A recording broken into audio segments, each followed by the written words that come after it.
মা, ও মা, মা, ও মা। কি হয়েছে বাবা তোর? এত হাঁপাচ্ছিস কেন? মা, সর্বনাশ হয়ে গেছে। আরে কি হয়েছে ঠিকঠাক বল তো। মা, কমলার বিয়ে হয়ে যাচ্ছে। ভালোই হয়েছে, কমলার সাথে খেলাধুলা তো তোর বন্ধ হবে। মা, কমলার বিয়ে হতে দিও না। ওর বিয়ের বয়স হয়েছে। না মা, কমলা এখন অনেক ছোট, শ্বশুর বাড়ি গিয়ে তোমার মতন কাজ করতে পারবে না। ও একটা সময় সব শিখে যাবে। একটা সময় তোর বাবাও কত ছোট থাকতে বিয়ে করে আমাকে এই শ্বশুর ভিটেতে নিয়ে এসেছে। না মা, এই বিয়ে আমি কিছুতেই হতে দিব না। কমলা, আমি আসছি। কানাই যাস না, জমিদার দেখলে বেঁধে রাখবে।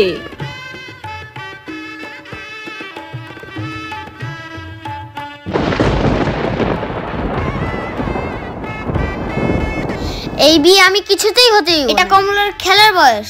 চল কমলা, তুই আমার সাথে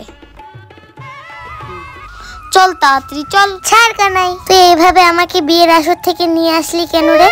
নাক টিপলে দুধ বার হয়, তারও বড় বড় কথা। ওই বুড়ো লোকটার বাড়িতে গিয়ে আমার মায়ের মতো রান্না করতে পারবি? বড় ঝাড়ু দিয়ে আমার মায়ের মতো কোমর গুজে উঠোন ঝাড় দিতে পারবি?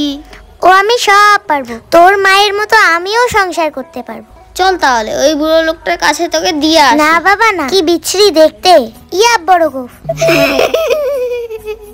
চল তাহলে, কালকের কুতকুত খেলাটা মনে নেই? এবার কিন্তু আমার দান ছিল।